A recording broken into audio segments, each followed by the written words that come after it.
bonjour tout le monde. Encore une fois, une petite vidéo avec nos amis de Réinfo Covid. Ils nous ont fait un petit tour d'image selon leurs propos. Alors vous allez voir, hein, c'est un peu comme une BD, hein, c'est des images, il n'y a pas beaucoup de texte, c'est peu divertissant, c'est une mauvaise BD donc.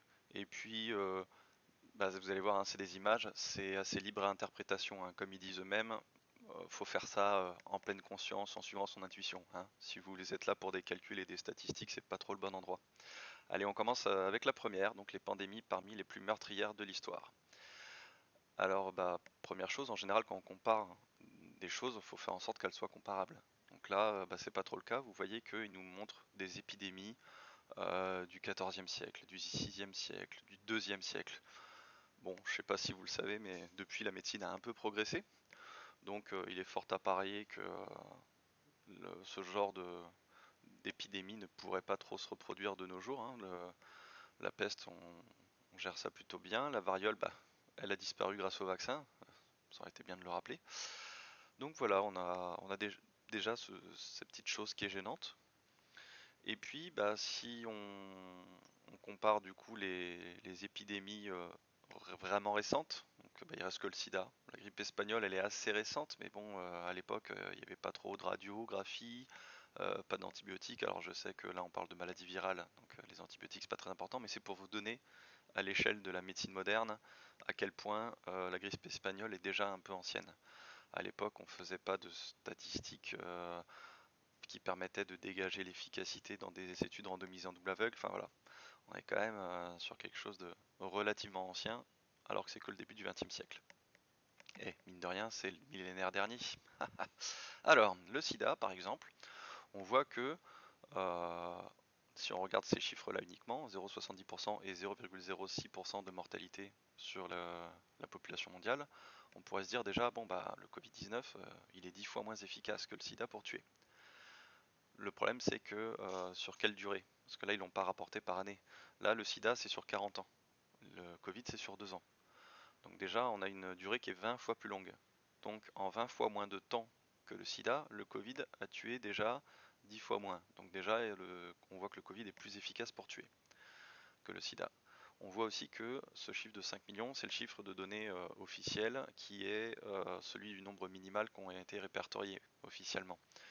Il y a de nombreuses publications qui sortent de plus en plus, notamment des études de surmortalité en fait, qui estiment que le Covid a tué à 95% de chances d'être dans le mille en fait, à 95% de certitude. On estime qu'il y a eu entre 15 et 20 millions de morts du Covid. Donc c'est déjà plus pareil que les 5 millions. Mais même si on prend que ces 5 millions là, vous voyez déjà que le Covid a tué plus que le sida sur la même durée, sachant en plus que le Covid c'est une progression exponentielle et qu'on en est entre guillemets qu'au début. Oui et non, parce que grâce au vaccin, grâce au fait que la population mondiale se bat contre, du fait que les scientifiques du monde entier font de la recherche, etc., c'est quelque chose qui du coup va permettre de gêner cette progression exponentielle. Mais à la base, le Covid, c'est une progression exponentielle. D'ailleurs, j'en profite pour rappeler que dans quelle épidémie on a vu la population mondiale ou les scientifiques du monde entier se liguer contre une maladie, avec allocation de crédit illimitée entre guillemets. J'ai pas souvenir que ça soit vu pour les maladies d'avant. Donc voilà, petit commentaire sur ce qui a été sur cette première image déjà, ce qui a été fait par la personne qui a voulu faire cette image. Ça ressemble quand même pas mal à de la manipulation, à de l'orientation d'avis, parce qu'il n'y a aucune remise en contexte, même l'échelle n'est pas bonne. C'est quand même assez. Et puis on parle des morts, c'est-à-dire que quid des Covid longs, de la saturation des services de santé. Bon, ce sont des choses qu'on ne retrouve pas avec le sida, alors que c'est quelque chose qui n'est absolument pas négligeable. On peut passer à la deuxième image. Alors là, c'est le pompon. Elle est utilisée. Là, on a du mal à lire ce qui est écrit ici. Alors je vais vous le lire en plissant fortement les yeux. C'est les nouveaux cas de Covid confirmés par millions de personnes. Et c'est en date du 20 novembre 2021. En moyenne lissée sur 7 jours. Bon, commentaires, donc on nous aide pas à essayer de comprendre. Alors on pourrait comprendre sur cette image-là que les pays du Nord sont plus touchés. Alors je vous rappelle que c'est le nombre de cas. Pour avoir un nombre de cas, il faut avoir un nombre, une manière de dépister qui soit intéressante. Pensez-vous que l'Afrique, qui est très peu touchée sur ce graphique, pensez-vous que l'Afrique a la politique et les moyens qui vont avec la politique de dépistage équivalent à ceux de l'Europe? Je ne suis pas sûr que que les pays d'Afrique aient les moyens de mettre en place des politiques de santé publique aussi efficaces que les pays, j'ai dit d'Europe, mais ça peut être le Japon, ça peut être les États-Unis, voilà. Alors oui, l'Afrique est relativement démunie de ce côté-là, entre autres à cause de l'Europe, mais de même que sur l'image d'avant, on parlait du sida, qui est plutôt une maladie de pays pauvres, de gens qui n'ont pas les moyens d'être éduqués ou de se protéger. Je suis tout à fait d'accord avec ça, et il y aurait beaucoup de choses à dire là-dessus, mais les images ne parlaient pas de ça. Là, l'image ne parle pas des conditions qui font que l'Afrique est pauvre, l'image veut juste nous montrer, regardez à quel point l'Afrique est épargnée. Donc forcément, le nombre de cas est très très sous-estimé. Entre l'absence de détection et l'absence de remontée des informations du terrain vers les ministères, on a déjà quelques petites idées de l'efficacité, de la confiance qu'on peut avoir dans ces chiffres-là. Sachant qu'on parle là que des cas. C'est-à-dire qu'il vaudrait mieux avoir un pays avec 10 fois plus, un pays A qui a 10 fois plus de cas qu'un pays B, mais 50 fois de moins de morts. Chose qui est mise en place avec la vaccination. La vaccination, vu qu'elle lutte efficacement contre les formes graves, peu importe le nombre de cas d'un pays, s'il est très vacciné, il aura un nombre de cas graves très inférieur au même pays qui ne serait pas vacciné. Donc c'est une des choses, c'est un des arguments qui est utilisé donc, par Réinfo Covid, hein, c'est de dire regardez un peu la flambée épidémique en Israël, qui n'est pas si vacciné que ça d'ailleurs. Israël est moins vacciné que la France par exemple. Mais donc, regardez la flambée épidémique en Israël, regardez la flambée épidémique dans tel pays. Sauf que si vous regardez les morts dans ces pays-là, vous voyez que la flambée est inexistante. Ensuite, quoi dire d'autre? Il y a un autre souci, c'est des facteurs de confusion. Quand vous faites des statistiques, il y a des choses qui s'appellent facteurs de confusion. Ce sont des choses qui peuvent entraîner une mauvaise interprétation des statistiques. Vous savez très bien que l'une des comorbidités du Covid, c'est l'âge. Et là, quand on regarde, comme par hasard, ces pays-là, ce sont ceux qui ont l'espérance de vie la plus longue, ce sont ceux qui ont un âge médian plus élevé. L'âge médian en Europe, de mémoire, c'est autour de 40 ans. En Afrique, c'est 18 ans.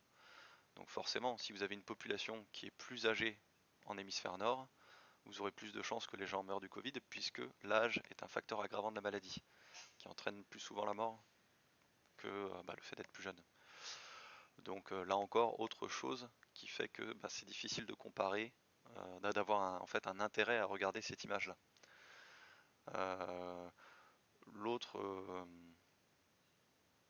L'autre chose que l'on peut dire, c'est que là on parle d'une progression actuelle, c'est-à-dire c'est une moyenne sur 7 jours qui date du 20 novembre. Peut-être que la progression était différente à un autre moment. Bon, ça c'est un détail, peu importe si c'est vrai ou pas. Les vrais gros arguments, ce sont ceux que j'ai dit avant. Mais je vous donne cet argument-là parce que ça peut être la temporalité dans des analyses statistiques, peut être une chose très importante. Si vous regardez le début d'une épidémie ou la fin d'une épidémie, vous n'aurez pas du tout la même lecture. Donc faire attention à ça, c'est important. Là, pas trop, mais au cas où, je vous donne le petit tips pour d'habitude.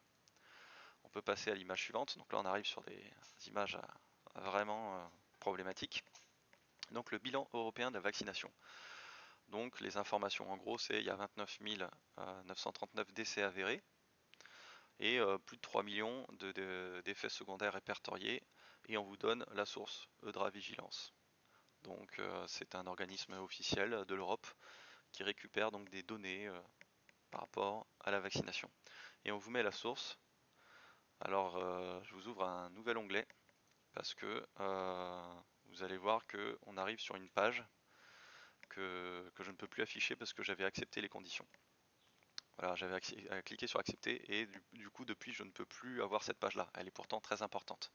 Donc quand vous allez sur le lien qui est donné, qui vous parle des 29 000 morts et des 3 millions enfin 30 000 morts et 3 millions d'effets secondaires suite à la vaccination. Donc vous allez sur les sources recommandées par ces gens-là. Qu'est-ce qu'on voit? Les informations présentées sur ce site web ne reflètent aucune confirmation d'un lien potentiel entre le médicament et les effets observés. Pourtant là on parle de décès avérés suite à la vaccination. C'est quand même... si on lit cette page-là, on a l'impression que c'est sûr de sûr que 30 000 morts sont causées par la vaccination au niveau européen. Là on vous dit non, aucune confirmation d'un lien potentiel entre le médicament et les effets observés. Bon, étonnant. Les informations présentées sur ce site web concernent les suspicions d'association. Donc on n'est pas sur un lien de causalité pure et dure, c'est on suspecte une corrélation. C'est déjà deux choses très différentes, quoi. Corrélation n'est pas causalité et suspicion n'est pas certitude. Donc qui reflète des observations et avis du déclarant. C'est-à-dire que là on n'est pas sur quelque chose de fait par un médecin qui... alors ça peut être un médecin, mais pas forcément. C'est-à-dire que moi on m'a fait une vaccination, le lendemain j'ai de la fièvre qui peut être causée par complètement autre chose, certes par la vaccination mais par complètement autre chose, je peux déclarer moi-même. Et puis il y a j'ai 3 mois plus tard, j'ai un doute sur est-ce que je l'avais fait à l'époque, je peux le refaire. Donc je peux moi-même déclarer plusieurs fois ma propre personne. Je peux déclarer ma maman qui ne voulait pas se déclarer au niveau des effets secondaires, et puis finalement elle décide de se déclarer parce qu'après tout pourquoi pas, donc tous les deux on leur a déclaré chacun une fois. Bon, évaluation scientifique d'un lien de cause à effet entre un médicament et un effet fait partie de la surveillance continue des bénéfices et des risques d'un médicament. Donc vous voyez qu'il faudrait théoriquement faire une évaluation scientifique d'un lien de cause à effet, chose qui n'est pas fait d'après ce petit graphique. Et donc l'évaluation prend en compte de nombreux autres facteurs, chose qui n'est pas faite par le graphique. Les informations peuvent inclure des effets indésirables connus déjà énumérés dans les résumés des caractéristiques du produit et de la notice. Bon, ça bien sûr, hein, c'est normal que les gens aient des effets qui ont déjà été trouvés avant. Le nombre d'effets indésirables suspectés d'être liés au médicament dans la base de données Eudravigilance ne doit pas servir de base pour la détermination de la probabilité de la survenue d'un effet indésirable. Ah, bah, ça aurait été bien que la personne qui avait fait cette affiche lise les conditions d'utilisation en fait. J'ai déjà fait une vidéo sur les conditions d'utilisation, sur les notices. C'est intéressant de lire comment on doit interpréter les choses ou comment on doit... C'est des gens, c'est leur métier de récupérer les chiffres et d'en conclure des choses. Si d'autres gens récupèrent les chiffres, en concluent des choses différentes alors que c'est pas leur métier, il y a peut-être une question de compétence et de capacité à pouvoir faire le travail en cours, c'est à se poser, je trouve. Chaque cas individuel enregistré dans le système de Eudravigilance concerne en général un seul patient. Cependant, plus d'un effet indésirable a pu être signalé dans un cas. Voilà, c'est ce que je disais auparavant, il peut y avoir plusieurs annonces pour une seule personne, et il peut y avoir aussi plusieurs effets pour un seul patient. Si un patient a mal à la tête et de la fièvre, il va déclarer 2 effets, mais c'est un seul patient. Donc là, ça ne veut pas dire qu'il y a 3 millions de personnes qui ont des effets secondaires. C'est-à-dire qu'il y a en tout 3 millions d'effets secondaires répartis sur maximum 3 millions de personnes. Mais toujours avec les mêmes trucs d'avant, c'est-à-dire c'est pas forcément lié aux médicaments en plus. Donc voilà. Le reste c'est un peu la même chose. On voit que c'est pas quelque chose de gravé dans le marbre. Alors, une fois qu'on a accepté, on arrive sur cette page-là. Et on va pas continuer après, puisque donc ils nous disent d'aller sur Covid et d'aller ouvrir les pages du Covid. C'est-à-dire ici. Voilà, Covid-19. Vous ouvrez les pages, vous avez des statistiques de partout. On va pas s'étaler sur le sujet. On va avancer sur les pages. La page suivante, c'est la vaccination, le bilan français. Donc on voit 906 décès suite à l'injection Pfizer, 900 décès suite à l'injection Pfizer, période du 2 juillet 2021 au 26 août 2021. Donc là, si on lit juste ça, on pourrait croire qu'il y a eu 906 décès juste avec Pfizer sur une période qui va du 2 juillet au 26 août. Alors on va regarder, ils mettent la source, on va l'ouvrir. Ils disent donc vous allez voir, c'est écrit ici en tout petit, page 7 du rapport numéro 18. Donc voilà le rapport numéro 18, voilà la page 7, et on voit décès 905. Eux, ils ont écrit 906. Bon, je suis d'accord, on n'est pas à un décès près, surtout sur 900 personnes, mais ça vous montre à quel point ils sont capables de recopier des chiffres. Alors, sinon, hein, je leur dis, pour ceux qui ont fait la page, vous faites bouton droit copier, bouton droit coller, vous évitez les soucis de recopiage hein, si vous avez des problèmes de recopiage. Alors, on va regarder le tout début. On voit que, alors où est-ce que c'était? Je suis désolé de la durée. Bon, je vous laisserai regarder, je ne retrouve plus, mais c'est détaillé, c'est écrit que c'est depuis le début de la mise en place. Ah voilà, à la date du 26 août, depuis le début de la campagne vaccinale. 46 817. Cette fois-ci, ils ont bien recopié le chiffre, ça c'est les effets secondaires. Donc, on voit que c'est depuis le début de la campagne, les 906 morts. Pas depuis, pas juste durant cette période-là. Déjà, première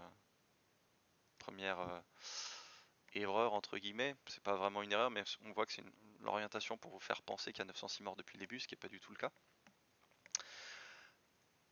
Que dire d'autre dessus? On peut voir aussi que ici ils écrivent seuls les chiffres liés au vaccin Pfizer BioNTech Comirnaty sont disponibles. Alors il se trouve que ce rapport, c'est le rapport de pharmacovigilance du vaccin en question. Donc forcément, si c'est le rapport sur Pfizer, on ne va pas vous parler d'AstraZeneca ou des autres. Je vois pas pourquoi ils précisent que seules les données de ce médicament-là sont inclus dans les rapports de ce médicament-là. Les autres données existent, hein. Vous allez ici sur la NSM, donc sur ce document-là, et vous voyez que là on a les rapports sur tous les vaccins. C'est détaillé vaccin par vaccin. Donc il ne faut pas non plus penser que les autres vaccins sont mis sous silence ou quoi, hein. Les données sont disponibles. Les décès ne sont plus communiqués par la NSM depuis août 2021. Donc je reviens sur le document. Voici les données du 1er octobre au 14 octobre 2021. Donc on est bien après août 2021. Vous faites CTRL F, décès. Alors, concernant les 5 décès déclarés, tiens, c'est bizarre, hein. On voit qu'il parle des décès déclarés dans la période que j'ai citée auparavant, la période d'octobre. Là on voit que c'est le vaccin Comirnaty. On passe à l'occurrence suivante de décès. Tiens, concernant les cas de décès déclarés, les données actuelles ne permettent pas de conclure qu'ils sont liés au vaccin. Ah, pourtant c'est pas ce qui est sous-entendu ici. Bon, c'est encore une fois quelque chose d'étrange hein, ce qui est posté ici, c'est-à-dire qu'il y a deux affirmations, les deux sont fausses. 46 817 effets indésirables répertoriés, dont 12 973 cas graves. Alors c'est en effet les chiffres qui étaient par ici. Voilà le nombre de cas cumulés graves, ici 46 817, on a bien le même chiffre. Il faut savoir que dans les cas graves, il y a une fièvre qui serait un peu forte, voilà, les cas graves, c'est pas forcément des gens qui sont handicapés à vie, hein. C'est des choses qui peuvent très bien se résoudre de même en quelques jours, et ce sont des choses que vous avez déjà vécues en dehors des vaccins, hein. On ne parle pas de paralysie totale, on ne parle pas de mort. Il y a bien sûr tout ça dans les cas graves, mais on n'est pas non plus sur ça en permanence, hein. Dans les cas graves, il y a des choses qui sont pas forcément si graves que ça. C'est juste qu'il y a une nomenclature internationale, il y a une manière de compter les cas graves, et ça a été fait comme ça. On n'est pas non plus sur des choses qui sont gravissimes selon le sens commun. En tout cas, pas forcément. Alors, on peut faire un petit calcul. On peut voir que il y a eu donc 905 décès et pas 906 sur 68 603 875 injections, soit 0,0013% de chance entre guillemets, hein, de chance, de risque de mourir par injection. Sans preuve de lien d'ailleurs entre la mort et l'injection. Donc voilà, est-ce que le Covid a 0,0013% de chance de vous faire mourir? Bah, c'est pas vraiment le cas, surtout que là je fais cadeau de la démonstration de lien de causalité entre l'injection du vaccin et la mort. Et si on veut faire le même calcul sur les 46 817 effets indésirables, on arrive donc sur les 68 603 875 injections en France, on arrive à 0,068% de chance d'avoir un effet secondaire. Et toujours pareil, sans preuve de lien. C'est-à-dire que si vous avez de la fièvre une semaine après, parce que vous avez attrapé le Covid ou un rhume, une angine, peu importe, bah, du coup vous allez pouvoir faire cette déclaration-là. Mais tant qu'il n'y a pas d'enquête, tant qu'on ne vérifie pas que vous avez eu une angine ou autre, bah, ça s'affiche ici et du coup vous avez une fièvre qui n'est pas liée au vaccin, mais qui est quand même dans ces chiffres-là. Bon, on voit que les chiffres donnés sont un peu alarmants, mais qu'en vrai, ça a l'air d'être beaucoup moins alarmant que ce qui est présenté ici. Et puis après, on a de nouveau le même graphique qu'avant. Bon, pas très utile. C'est un peu plus joli, hein, la couleur bleue, mais bon, à part ça, pas très intéressant. Et après, bah, je vous fais grâce de la suite. On est sur des images, on est vraiment sur de la BD pour le coup. Des petites citations, hein, les citations anonymes de Facebook, hein, dont on sait bien sûr que c'est la réalité absolue, hein, ce sont des choses d'une grande sagesse. Bon, voilà, merci d'avoir écouté cette vidéo un petit peu plus longue que d'habitude, et bonne journée.